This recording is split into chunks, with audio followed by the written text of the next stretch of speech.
Welcome, everyone. I just want to do a quick sound check before we get started. Can you type into the chat room and let me know if you hear me? Everyone.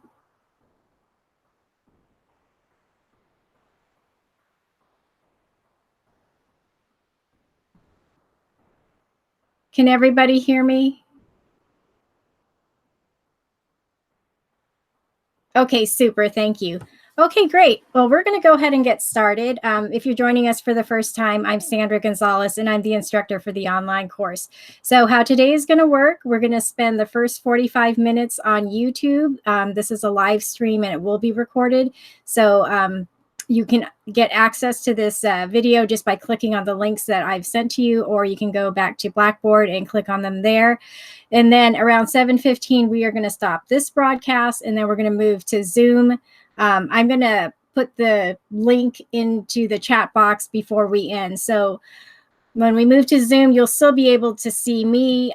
But if you can call in using the conference call number, which was listed on the email that I sent, I'll also put it on in the chat room, then we'll be able to hear each other. But that one won't be recorded, and we tend to get a lot more participation in that one just because it's not being recorded. It's a little bit more private. Okay. All right. Good. It is great to see the level of participation in this class. I think you have surpassed all of the previous VWise classes for the amount of posts in the I Made It forum. So keep up the great work. It's great. I love seeing that. Okay. Let me go ahead and share my screen. What I'm going to do is go over the slides that I sent you. Then I'm going to open it up for any questions, and then we'll end this broadcast and go to Zoom. So let me find the right button, and then I'm going to share my screen. Okay, so let's go over some of the content that you have learned this past week. Let me see if this works. Okay, good. You should have gotten these slides. Okay, Alice, you can't hear me. Can everybody else hear me? Is there an echo? Okay, I'm going to keep going. Just let me know if you're having any trouble with the audio. You might need to refresh your screen. Just click on the little button at the top of your internet browser, and that should help refresh it, so you might get a more clear audio. Okay, good. Thank you. All right. Well, I want to cover some of the resources that are going to help you this week with your research. The first one is the Ivmf resource library. Let me go ahead and exit out of this slide. I've shared a lot of these resources with you already, or primarily this one. Let me see. Here it is. Okay, so you can get access to the Ivmf resource library. Okay, let me go ahead and mute the audio. Hold on one second. Is everybody else hearing this audio? Is everyone else hearing an echo? Okay. Alice, if you have two devices on, you're going to hear an echo. You're going to hear me repeat everything. Everybody else sounds like everything is fine. Okay, good. So just make sure you have one device on. Okay, it doesn't matter if you have your phone on and your computer on, you're going to hear an echo. So turn one of those off. Okay, good. So let's go back to these resources really quick. So again, the Ivmf resource library, you can just bookmark, and then you can access this later, long after the course ends, and you'll be able to find topics on everything that you need related to entrepreneurship. And just so everybody knows, you do have access to the online classroom for a year after the conference ends. Okay, let me go back to the slides really quick. I already have these browsers open, but I just want to show you where you can find it on here, because you have the slides available. And if you need them again, I can post them somewhere in Blackboard. So another tool or another resource that you have access to is the Ivmf VetNet Entrepreneur Track. And that's another YouTube channel that the Institute for Veterans and Military Families have set up. So this one is specifically for entrepreneurship. Some of the resources that I've listed, you can find there. So you should be able to see my screen. One of the things that I do want to point out, you're going to see Deanna and Kiara right here. I know you have not seen them in person yet, but if you want to see some of the phase 2 orientation videos from previous classes, you can find them on this channel. And there's also some other very good topics and videos that you'll find here. But I just wanted to let you know that this is available to you. So if you subscribe to it, you'll get notifications for everything that's coming out. Okay. Okay.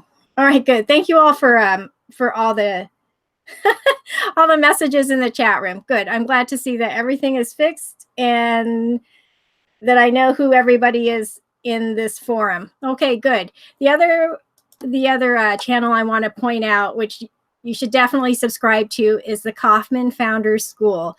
So it doesn't matter where you're at in your venture, even if whether you're just starting, whether it's an idea or you're trying to scale, they have a lot of really good resources here to help you with whatever it is that you're trying to do. Okay. And this includes the lean business model. I know that the book keeps trying to promote its app.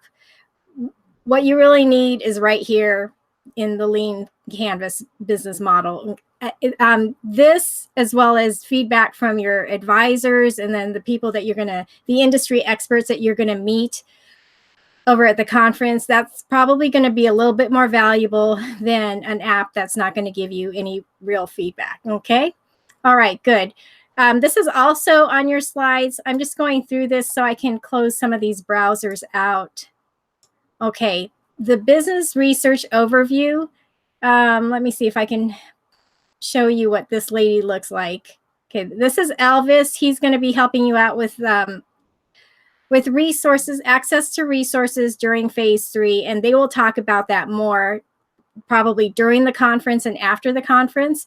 But this is a librarian that you'll be watching during this video, and she's actually going to walk you through even more resources than what I'm going to talk about now. The stuff that I have listed here and then down here with SizeUp and census.gov, those are free. But if you have access to some of the other resources that she's going to talk about in the business research overview, and here's that link, then she'll walk you through that. Okay, that's pretty valuable. And then the last video I want to mention is this one about niche marketing, or niche, depending on if you want to say it with the correct French pronunciation. So the niche marketing refers to what most of you are doing. Actually, all of you are doing it defines your market into smaller markets that you can penetrate because you as a small business have better access to them. Okay, you're much closer to those customers. Here's lady, you probably can't see it here. Let me just close it out. But just for those of you who are super visual, this is the one who talks about niche marketing. Yes, this is being recorded, Yvonne. So if you missed anything in the beginning, you can just go back and watch the replay video later. And then also I want to mention that if you need the closed captionings, it's going to kick in about 2 hours. YouTube automatically does that.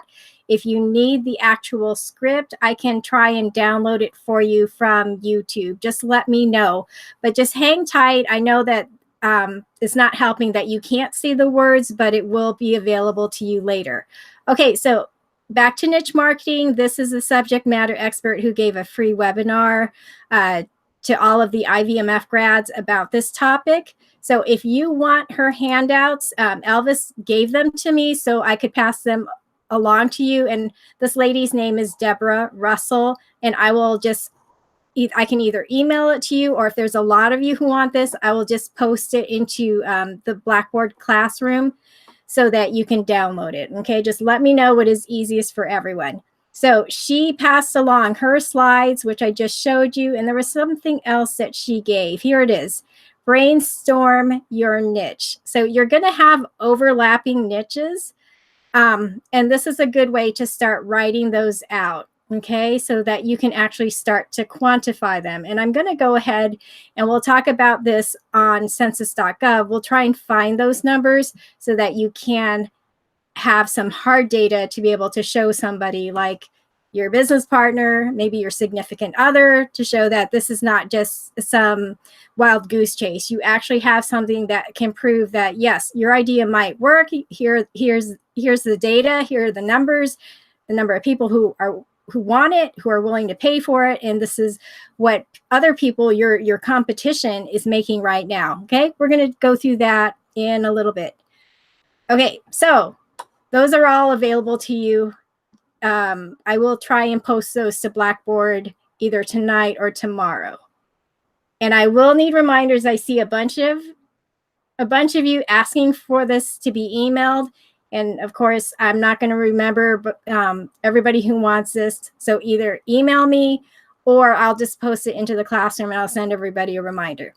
Okay, let me get back to my slides so I don't forget what I'm talking about. So we've talked about all the resources, and these are just a few. It's like the tip of the iceberg, but these are what are available to you. Most of them are free, so you can at least get some hard data on your market and your industry.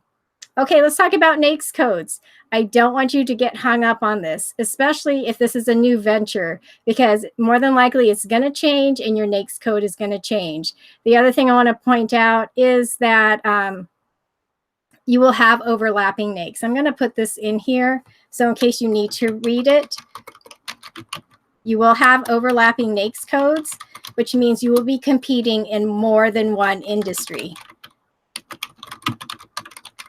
Okay, I see some of you, I see a lot of you with like 4 or more ideas, which I think is great. So we have a lot of serial entrepreneurs in this class. And what you're going to do, because some of your ideas can be combined. Somebody had the graphic design and illustrating children's book idea. You know what? Part of your niche market can be targeting people who actually need who need book covers, who need illustrations. You know, that in itself is an entire niche. All right. So yes, and when I said I'm gonna answer a question in the chat room, when I said when I post it in the classroom, I'll let you know. It's more than likely it's going to be in the part where you downloaded all the files in the content section. But don't worry, I will let everybody know. I'll send out several reminders and screenshots. Okay, let's talk about NAICS codes again. So I'm going to have to put Firefox on here. But when you are searching for your NAICS, if you type in the keyword NAICS and then your industry and competition, it'll bring up everything that you need. The key thing I want to mention is that there are different search engines that are going to bring you different results. So let me go ahead and move Firefox over here. Let's see if this works. Okay, so I'm going to type in NAICS for restaurants. Let me put in code. There were quite a few restaurants. So what I'm going to do, I'm going to open up Google in a new tab. Bing, I'm going to put in a new tab. Hopefully you can see this. But when we go through all of these, okay, so the NAICS code for a full service restaurant, according to Google, is 722511. What I want you to see, let me see if I can blow this up enough so you can see it. So when you're searching, not just for your NAICS code, but for anything else, you'll see that it'll bring up the results. For Google, it's up here in this corner. So there are 622,000 results for NAICS codes for full service restaurants. Now, if I were to change this and I can't remember whose business idea this was, but it was for a vegetarian restaurant. Let's see how many it brings up. So now you see over 1.5 billion people, right? No, 1,590,000. Yeah, over 1.5 billion people looking for vegetarian restaurants. So this gives you an idea of how many people are looking for whatever it is that you're typing in here. Maybe it's your business idea. So this is pretty good. Now let's go back to Bing. So their search results are probably down here. Let me see if I can find them. Or they didn't list them. This one I don't use very often. Let's go ahead and go to Yahoo and look. But what the the whole point of this is make sure you're using different search engines because they have different algorithms and you're going to find different results. So for Yahoo, those results were down here and it's over 3 million. Okay, now I'm going to type into Yahoo the vegetarian restaurants. Let's just see how many people are searching for these. Okay, so for them, they're showing 3 million results, 3.7 million results, whereas for Google, it was 1.5. All right. So as you're typing in keywords, this is a good way to study what people are searching for, what words they're using, okay, that kind of stuff. And I'm sure that we have a really experienced marketer in this group. I'm thinking Yvonne, who can talk more about the whole SEO thing. But this is one of the things that you will use to find your NAICS code, to figure out who your competitors are, and a bunch of other things that you need to know about your business and your competition, as well as just your overall industry. Okay, so I hope that makes sense. Okay, so it was Giselle and it was the vegan restaurant. Let's go ahead and type in vegan. Let's see how many people are searching for that. So it's still a pretty big number. So 1.2 billion results for a vegan restaurant. So clearly there is a demand for your service. Okay, so hope that makes sense. I'm going to keep using your example because it's one, it's tangible, two, it can be localized. I'm going to go ahead and open up census.gov. Type in Giselle, the city you want to look up for this idea. Census.gov. What I'm going to do, and I'm skipping ahead in my slides. I want to find out, let me see, it's usually under data. And I want to say it's here. It got moved.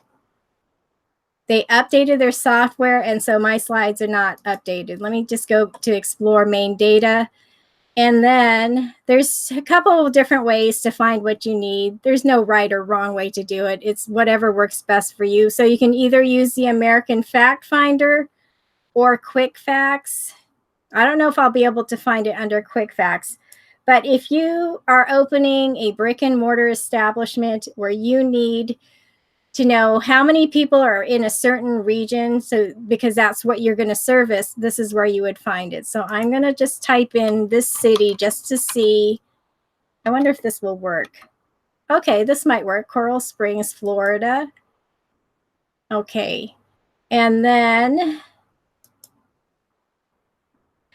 it breaks it down by population and then a bunch of other demographics. I'm just going to say, let's just look through people.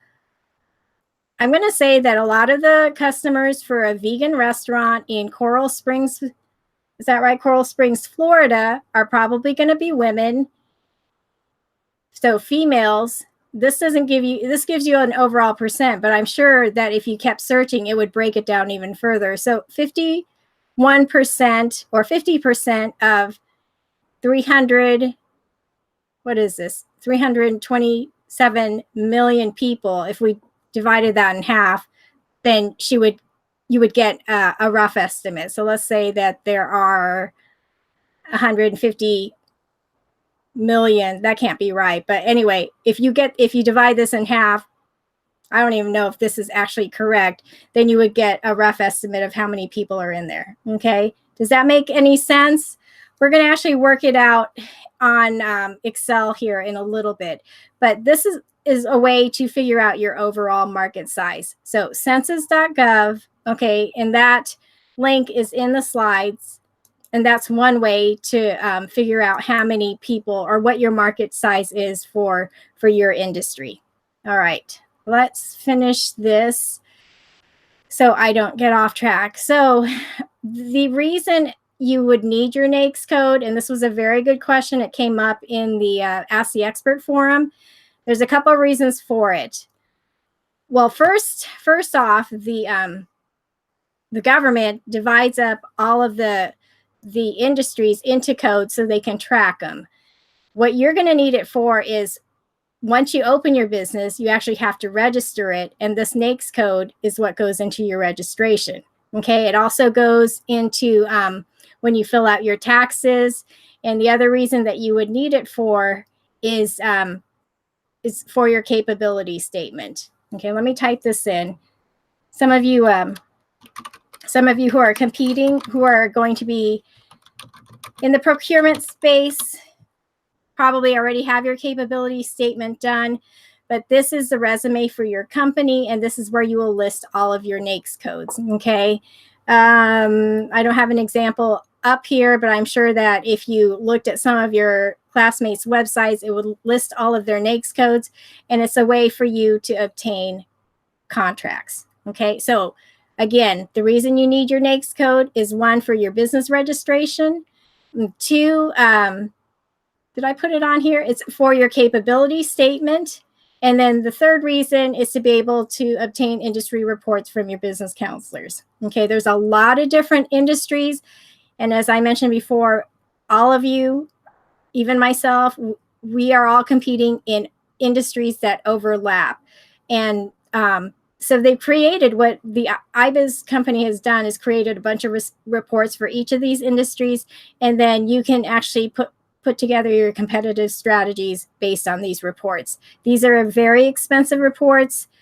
Here's a link so you can download a sample for free. But you can obtain these reports for free either through a local business counselor. I've had a lot better luck getting them through the Small Business Development Center or through a local university library. They always have a section that is open to the public, and they should be able to help you with this, okay? Sometimes you can just find them online for free too, okay? Okay, I see a lot of questions in the chat room. I am available to speak over the phone. It depends on what time it is. What I'm going to do here after I get through all these slides is I'm going to post the link to the Google Hangout, so some of you can join me online and I can answer your questions there. When we move to Zoom, we'll be able to see each other and actually have a face-to-face conversation. I will share my screen and we can map out some of this with all of you. Okay, as far as the PowerPoint slides, they were sent as a PDF about an hour before this webinar started. So yes, thank you. Thank you all for answering your classmates' questions faster than I can. I really appreciate that. You have no idea. Okay, so keep up the great work, especially in my forum, in the Ask the Expert forum. I appreciate you all jumping in and helping each other out. Okay, so yes, and yes, these slides are somewhere in your email. I will post them again somewhere on the website, and I will let everybody know. So that is the purpose of the NAICS code. You need to know which industry you're competing in, and it also gives you, once you obtain these reports, I'm going to pull one up here. Let me just, if y'all can hang tight, I'm going to pull up a report so I can show it to you, and it's really going to help you with your competitive strategy. So give me 1 minute to find one. Most of you are competing in, there are a lot of consultants in this group. Let me see if I can find one of those reports. And the reports I have are old. They've been shared with me by clients, so I really can't, I can't send these to you, but I just want to encourage you to reach out to your business counselor. This is a really good excuse to get in touch with somebody so they can send you copies of these reports. All right, here we go. I'm going to put business coaching. Let me see. Okay, because there are a lot of lifestyle coaches in this class, to include athletic trainers. Okay, this includes the fitness industry. Okay, they never bookmark anything in here. This is a copy of an IBIS World Report. Okay, they usually list the industry. This is like the broad industry number here, and this is business coaching in the US. Let's go through this really quick. So it's going to give you the definition. It will tell you the activities of the industry, so you can tell right away, is this one of my industries, and will this give me the information that I need? The key thing about this is just be open to it. You might not realize that some of what you are doing are transferable to other industries. So once you get these reports, you can always this function is free. The comments, that just click on the highlighter and start writing all over it, because they're going to give this to you hopefully in a digital file, and then you can start highlighting or writing all over it so you know what you need. So here's the industry at a glance. This was 4 years ago. It brings in $11.1 billion, and it was a profitable industry at the time. I don't know if it is now. And it just tells you how many businesses there are. There's a lot here. So if we were to do the whole Porter's 5 forces here, the barrier to entry is very low, because you can just set this up in your home office, right? Yes, Demetria, a life coach, is considered a consultant. It may not be this specific report, but yes, and really depends on what you're doing. But yes, usually they're consultants. So here's your industry at a glance. The key thing about the whole coaching industry, there are no major players in this field. So it's really fragmented. Okay. I'm just going to go through this really, really quickly, because I only have about 14 or 19 more minutes to finish my slides and answer some of your questions before we switch over. But then it's going to give you the whole executive summary and tell you about what are the drivers, what are the things that are driving your industry. So this, for the coaching industry, the people who are buying those services usually earn more than $100,000 a year. Now, this one, granted, is for business coaching. For the life coaching one, it might be different, but for the most part, just be aware of who your audience is and what their demographics are. So this is a key one, that they have disposable income and they're earning more than $100,000 a year. Okay, and then it's just going to go on and give you a lot more information. But somewhere down here, it's going to tell you the major players, as well as how they're marketing and everything else. So this is a very valuable report. Go and meet your business counselors and ask for them, but you will need your NAICS codes for some of them, because they just won't know, because you are competing in so many different industries, and you have a niche market. It's really hard for them to know everything about everybody's businesses. Okay, so let's keep going on. We've talked a little bit about research tools. I'm going to go ahead and talk about sizeup.com. Let me see if I can find it. Let me close these out really quick so this moves a little faster. Okay, sizeup.com. When you get here, in order to use this, you actually have to sign up for an account on a different site, but this is free. But the reason I want to show you this is that it'll map out your whole competition. So I'm going to go back to the restaurant. Now, I tried this last night. It doesn't break it down into vegan restaurants. It's just very broad. All right. So what I'm going to do is just click on restaurants, and then, was it Coral Springs? I'm trying to find, there it is, Coral Springs, Florida. I don't know if you'll be able to see all this, but I will try and blow it up for you. We're going to map out the competition. So I'm just going to click on the middle button. Notice how it brings up this map, and it gives you the location of all of the restaurants. They may not be your direct competitors. They might not even be indirect competitors, but these are all the restaurants in that area. So it maps it out for you. If you keep clicking on this, it'll give you more information. But what I want to highlight right now is the consumer spending. So this will have a drop-down arrow, and it'll tell you by category how much people are spending. So I'm going to just click on food and beverages and food away from home. And let me see. How about dinner? Let's see how much people are spending on dinner in that region. And notice how it breaks it down. So the red, spending more than $23.8 million. So now you have some benchmarks, because you can see what people are spending. So that's the value of this tool. And all we did was just click on the competition part. For some of you who are already in business, you can check on this, and then you can see how your business actually stacks up. Okay, so this is a really good tool for you all to use. and then census.gov. If you just keep playing around with it, it'll give you more of the demographics. The other thing that's not in here is the Bureau of Labor Statistics, BLS. Here it is. So if you're going to hire somebody and you need more of that industry overview, you can get those numbers here. Okay, salaries, all that kind of stuff. All right, let's go back to the slides real quick and let's keep going. All right, if you're in the procurement space, let me see if this will let me click. USAspending.gov. If you're trying to figure out how much the government is spending on whatever it is that you do, you can find it here. All right, this is especially good if for planning ahead for whatever contract you're going to bid on. This is a good way to do it. I'm not going to spend too much time on it, but now you can see where they're spending their money, and I'm going to do it by object class. So I don't know if you can see it. I'll blow it up a little bit more, but they're spending 61% of their budget.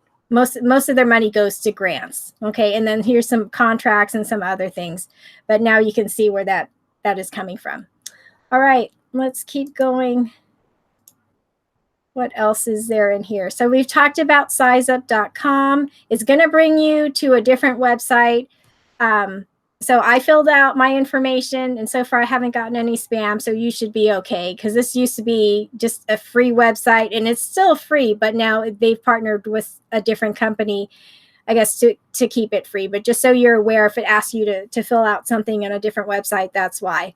Okay, census.gov, as you saw, they updated their website, but if you look under data tools and apps, you'll still be able to find either the American Fact Finder or Quick Facts or the population.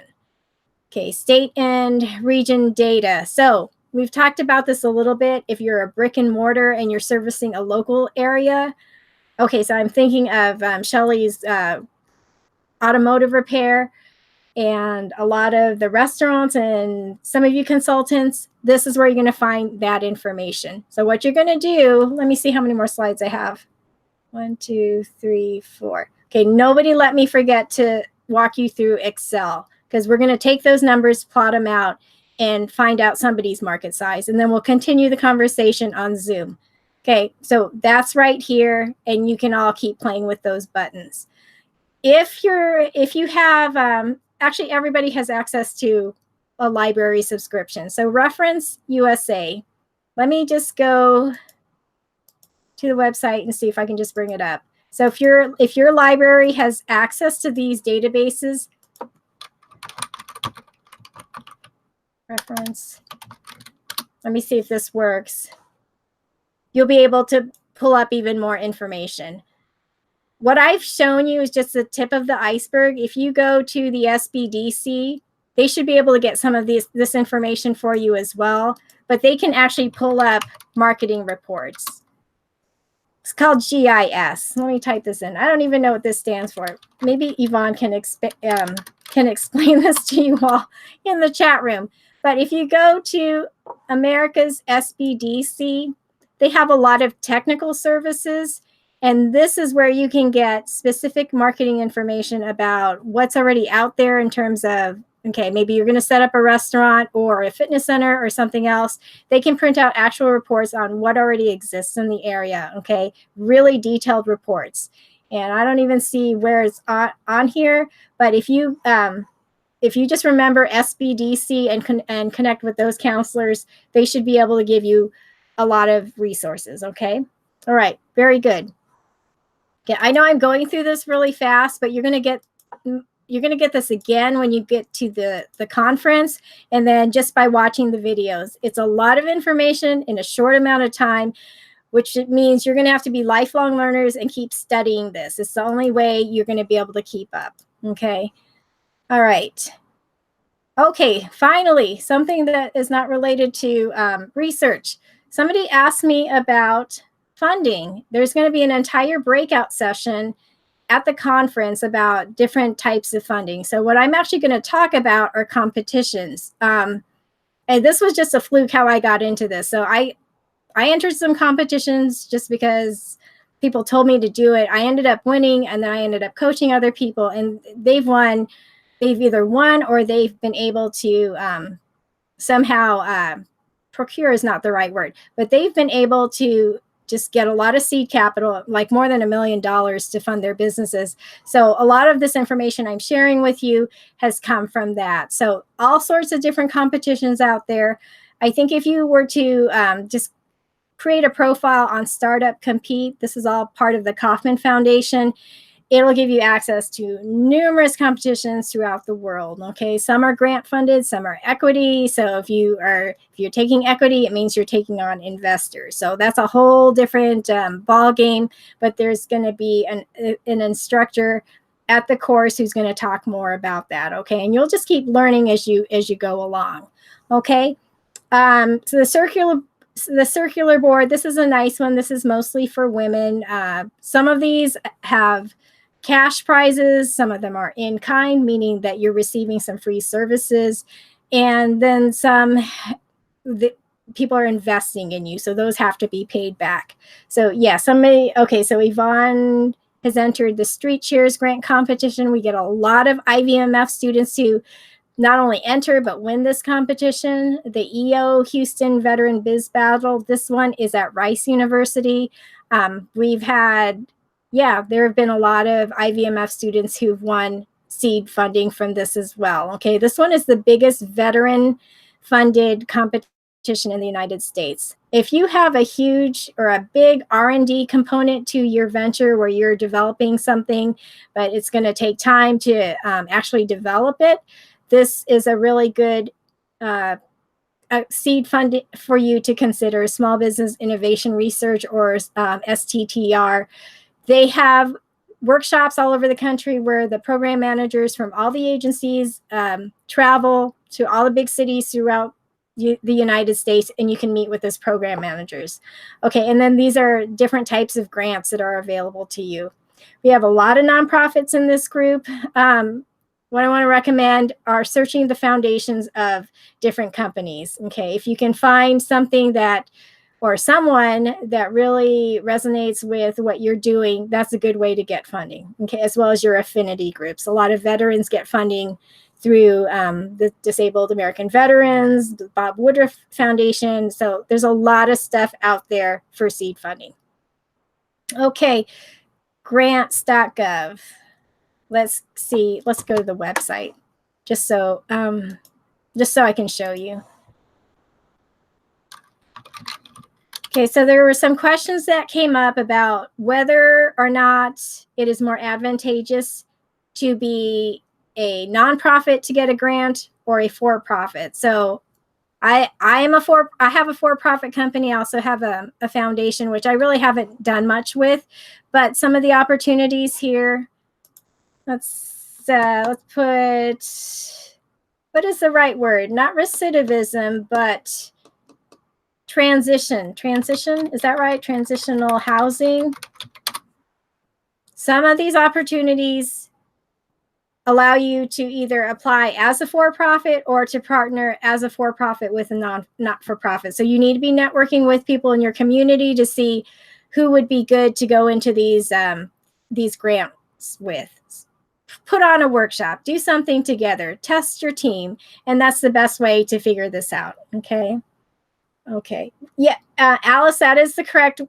Oh, super. Okay, so that was the website. When we talked about sizeup.com, and I said it's going to direct you to a different website. If you all look in the chat room, Alice typed in the name of that website. That's where you're going to register. It is Westfield, and then you'll be able to use sizeup.com.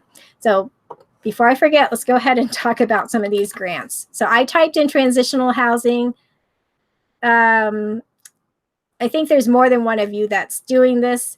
So once you're in here, then you just click on the opportunity, and it's going to give you all the information. Who's eligible to apply? This one is for nonprofits. school districts. So there's all sorts of opportunities on here. If you're networking with people in your community, more than likely they already know what grants are available out there, and then maybe they can write you into their grant. Okay, so there's different ways to partner with everybody, but that is that's how you can find grants on this website. You can learn about them through their learning center right here. Okay, there are all different agencies, a bunch of them that write these grants, and you can find those here. And this will just go into a lot more detail, but I just wanted to make you aware of this. There was one more page. I know I put this somewhere on the Ask the Expert forum. Somebody had asked me about it. Even if you don't want to start with these big grants, somewhere in here, and I don't remember where I found it. I think it was under grant agencies. They actually put the links on here for non-federal grant awards.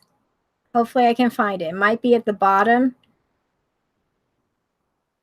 But there are other agencies outside of these, and I don't remember where I found it, but it is somewhere in the Ask the Expert forum. Look under Letha's name. I think that's where I put it. But there's all sorts of agencies out there, the foundations, private agencies that can give you access to money. Okay. All right, good. It's 6:11. I need to hurry up. I think that was it for this. And then these different awards. Okay, or these different agencies. I have about 4 minutes. Is there anything I can answer for anybody before we switch over to Zoom? Let me stop sharing my screen really quick. Okay. Let me figure out how to invite you all to join me.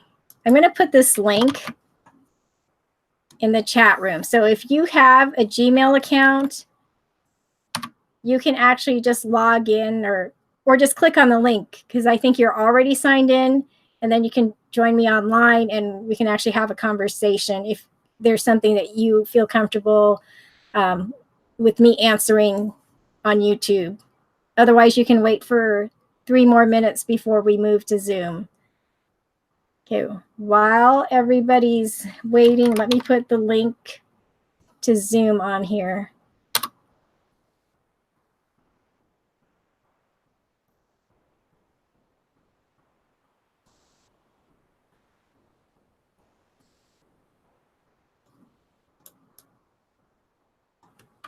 Does anyone have any questions? Okay, so we have 2 minutes. I don't know if anyone wants to join me for 2 more minutes, or if you just want to wait. Do I still do coaching for pitch competitions? Yes. I haven't done it as much lately. My other business is growing faster than I can keep up. Do I have any reading suggestions? Chantel, what are you looking for in terms of topics? Okay. It's not working? It's not letting you into the Google Hangouts? Did I type it in wrong? Related to niche marketing. Oh, there's a good one. Never eat alone. That is a very good question. I'm glad you asked. So Never Eat Alone, and the one with Simon Sinek. Does anybody know which one I'm talking about? It's a YouTube video. What was it called? It's a very good question. I'm glad you asked. So Never Eat Alone, and the one with Simon Sinek. Does anybody know which one I'm talking about? It's a YouTube video. Okay, good. Karen. Oh, I'm glad you made it. Can I can hear my echo.